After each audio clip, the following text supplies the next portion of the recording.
ఈరోజు మన ఇంట్లో చింతపండు పుదీనా పచ్చడి.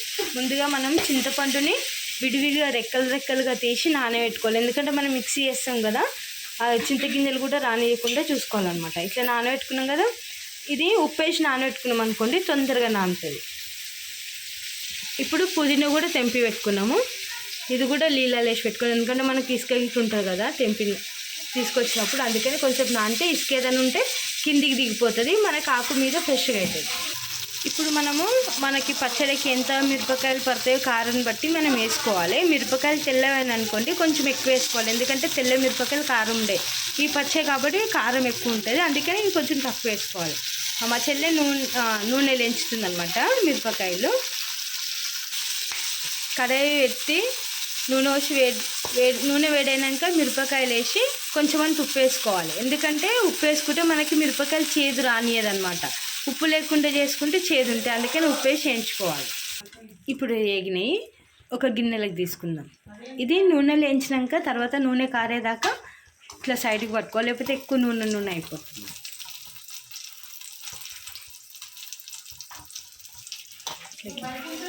ఇప్పుడు మనము మిరపకాయలు వేయించుకోనికి నూనె ఎక్కువ వేసుకున్నాం కదా, మిరపకాయలు వేయించినాక తీసి పక్క పెట్టుకుంటాం కదా, ఇదే నూనెలో ఇప్పుడు పుదీనా ఆకేసుకుందాం.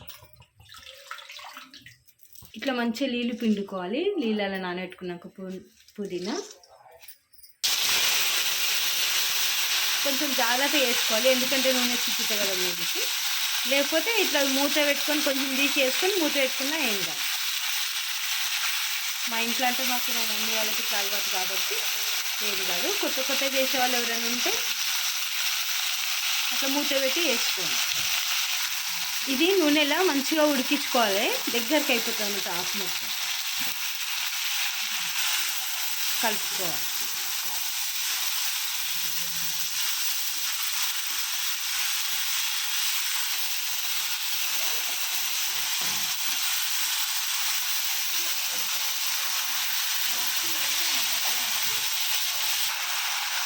ఇప్పుడు ఈ పుదీనా చింతపండు తొక్కు మా చెల్లె చేస్తుంది. మా చెల్లె చేస్తే బాగా చేస్తుంది అన్నమాట. ఇది మా చెల్లె చేస్తే మాత్రం చాలా ఇష్టంగా తింటారు అందరూ, మా వదిన వాళ్ళు కానీ మా ఇంట్లో కానీ చాలామంది. మా ఇంట్లో చాలా ఫేవరెట్ అనమాట మా చెల్లె చేసే చింతపండు పుదీనా తొక్కు. చూసారు కదా, మనం వేసినప్పుడు ఆకు ఎంత ఉండే, నూనెలు ఉడికేసరికి ఎంత అయింది చూడండి. ఈ పుదీనా పచ్చివాసన పోయేదాకా నూనెలు ఎంచుకుందాం. ఇప్పుడు ఉడికింది కదా, మనం ఇది కూడా బంద్ చేసుకుందాం. ఇప్పుడు మనం ముందు నూనెలో పచ్చిమిరపకాయలు వేయించుకున్నాం కదా, ఇప్పుడు ఈ పుదీనా కూడా వేయించుకున్నాం కదా, ఇవి చల్లగా కావాలి. చల్లగా అయినాక అప్పుడు మనం మిక్సీ పట్టుకుందాం. అయిపోయినాయి కదా, ఇప్పుడు మిక్సీలో వేసుకుందాం. ఇది పుదీనా కూడా పచ్చిమిరపకాయలు నూనెలో వేయించుకున్నాం కదా, చల్లగా అయిపోయింది. మా కొడుకేమో నేనేస్తా అని అంటుండు. ఇప్పుడు పుదీనా వేసి మిక్సీ వేసుకున్నాం కదా, ఇది కొంచెం కచ్చపచ్చ తగ్గింది. ఇప్పుడు పచ్చిమిరపకాయలు వేసుకుందాం. మిరపకాయలు కూడా వేసుకున్నాం కదా, ఇది కూడా కచ్చపచ్చ తగ్గింది. ఇప్పుడు చింతపండు వేసుకుందాం. నానబెట్టుకున్నాం కదా, ఉప్పేసి. మనకు ఉప్పేసి నానబెట్టుకుంటే తొందరగా నానుతుంది అనమాట చింతపండు. ఇప్పుడు చింతపండు కూడా వేసుకున్నాం కదా, దీన్ని మిక్సీ పట్టుకుందాం. ఇప్పుడు ఒకసారి చింతపండు కూడా వేసి కచ్చపచ్చ మిక్సీ పట్టుకున్నాం కదా, దీంట్లో మనం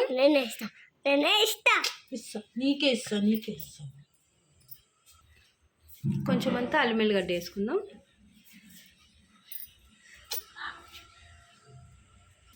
ఇప్పుడు కొంచెం పసుపు వేసుకుందాం. ఇప్పుడు ఉప్పు వేసుకుందాం. ఇప్పుడు ఉప్పు, పసుపు, అల్లం వెల్లిగడ్డ వేసుకున్నాం కదా, మనం చింతపండు నానబెట్టుకున్న నీళ్ళు ఉంటాయి కదా, అది కొంచెం వేసుకుందాం. వేసుకొని కలుపుకొని మిక్సీ పట్టుకుందాం. ఇప్పుడు మిక్సీ పట్టుకున్నాం కదా, చూడండి కలర్ఫుల్ ఉంది కదా. ఇప్పుడు ఒకసారి టేస్ట్ చేసుకోవచ్చు మనము. ఇప్పుడు మనం మిక్సీ పట్టుకున్నాం కదా, ముందుగా మనం కడాయిలో వేయించుకున్నాం కదా, అదే కడాయిలో పోసి పెట్టుకున్నాము. స్టవ్ ఆన్ చేసాం, కడాయి పెట్టుకున్నాము, నూనె పోసుకున్నాం. ఇప్పుడు నూనె కాగుతుంది కదా, జీలకర్ర వేసుకుందాం, ఆవాలు. ఇప్పుడు ఎండుమిరపకాయలు వేసుకున్నాం.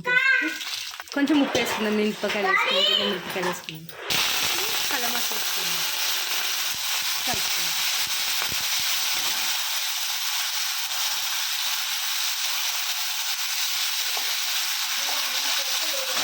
కలమాకు పచ్చిగానే ఉండాలి, ఎక్కువ నూనెలో వేయించుకుందాం ఇట్లా నల్లగా. మనం ఇట్లా కలమాకు పచ్చి ఉన్నప్పుడు తింటే కూడా ఇందులో ఉన్న ప్రోటీన్స్ మనకి అందుతాయి అన్నమాట మన బాడీకి. ఎక్కువ కొట్టేస్తే కూడా అంత టేస్ట్ ఉండదు. ఇప్పుడు మనం ఈ తొక్కు వేసుకున్నాం, పట్టుకున్నాం కదా చింతపండు పుదీనా. మనం పోసైనాక స్టవ్ బంద్ చేసి ఇది మిక్సీ పట్టుకున్నాం కదా అది ఇండేసి కలుపు. ఇప్పుడు మనం మిక్సీ పట్టుకున్న మిక్సీ గిన్నె ఉంది కదా, చింతపండు నానబెట్టింది ఉంది కదా, ఆ నీళ్ళలో పోస్తే మనం ఇది షేక్ చేసి ఇది కూడా మనం పచ్చళ్ళలో కలిపి వేసుకోవచ్చు. చూడండి మనం ఆ వాటర్ కూడా వేసినాం కదా, ఇట్లా కలుపుకోవాలి. చింతపండు నీళ్ళు వేసినాక ఇప్పుడు ఒకసారి మనకి ఇంట్లో ఉప్పు ఇట పడుతుందంటే వేసుకోవచ్చు. ఇంకోటి ఏంటంటే దీంట్లో మనకి ఉల్లిగడ్డ ముక్కలు కోసి వేసుకున్నాం అనుకోండి, కొంచెంసేపు నానబెట్టుకొని దీంట్లో తింటే చాలా బాగుంటుంది. అంటే అప్పటికప్పుడు అయిపోతుంది అనుకుంటే మనం ఉల్లిగడ్డ ముక్కలు వేసి తినొచ్చు. లేదనుకుంటే ఇంకా మనకి రేపు ఎల్లుండి ఇట్లా స్టాక్ ఉంటుంది అని ఎక్కువ చేసుకుంటే అప్పుడు మనం తినేటప్పుడు ఉల్లిగడ్డ ముక్కలు మనం తినేటప్పుడే మన ప్లేట్లు వేసుకొని తింటే మాత్రం కాంబినేషన్ బాగుంటుంది దీనికి ఉల్లిగడ్డ ముక్కలతో.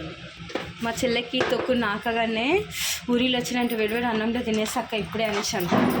ఈ పచ్చడి కోసం మా వదిన కూడా ఎంత దూరంకి ఇంటి వస్తుంది. ఇప్పుడు మా వదిన కూడా మా చెల్లెతే చేయితోని ఈ తొక్కు తినాలంటే చాలా ఇష్టం. ఎప్పటి నుంచి అడుగుతుంది మా చెల్లి ఈరోజు చేసింది మా వదిన కోసం స్పెషల్గా.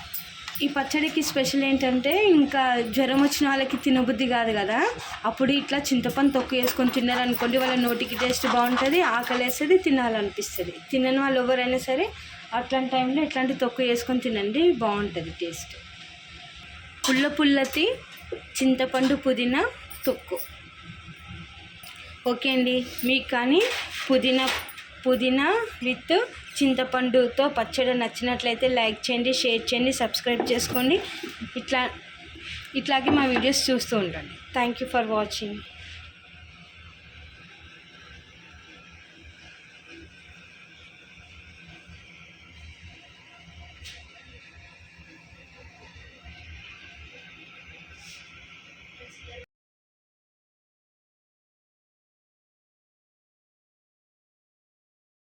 పుదీనా చింతపండుతో పచ్చడి చేసుకున్నాం కదా, దానికి ఇట్లా ఉల్లిగడ్డ ముక్కలు అంచుకొని తింటే మాత్రం సూపర్ ఉంటుంది.